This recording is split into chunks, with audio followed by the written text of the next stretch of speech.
Well, hey everybody, it is that time again for me to unveil the answers from last week.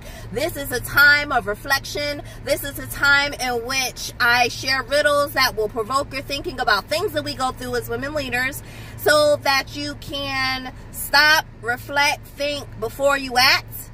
So let's get into it.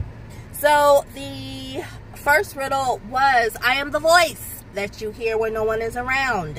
The truth you can't hide, though it may not make a sound. I guide your next steps, though you might try to resist. What am I that you cannot afford to dismiss?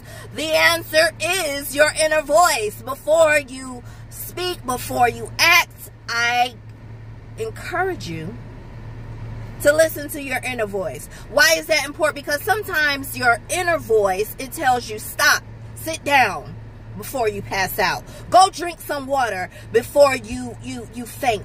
Go and rest, take a break.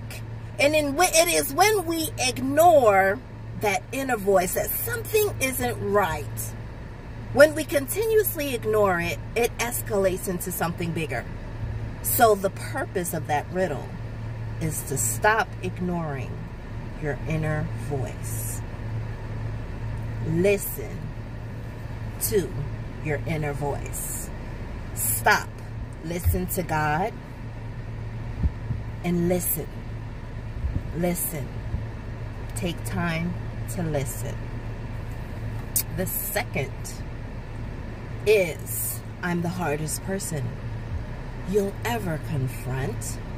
Not a boss, not a rival, but I pull every stunt. If you want to move forward and truly excel, who must you first be honest with to break this spell? The answer to that riddle is yourself.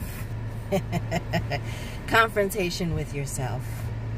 The people around you, they have different opinions of who you are and why you are. But only you know the truth about yourself.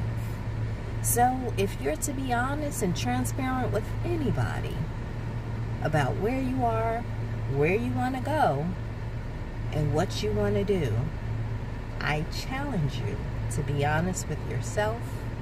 Take time to listen, as I stated before. Listen to the inner thoughts that come to you in your time of devotion with God. Listen to what He is telling you about you and what to do, because these things matter as it relates to self-care and as it relates to forward movement. Hey everyone, I saw this image and it's a woman raising her hands to God. That's where our help comes from. And the inscription, I'm going a little closer, it says, look up. So at the end of the day, in the beginning of the day and the end of the day, I want you to look up to God. God knows what has happened, what will happen, and He has all the answers. So I encourage you in all things to look up to God. Thanks for listening, and stay tuned for more.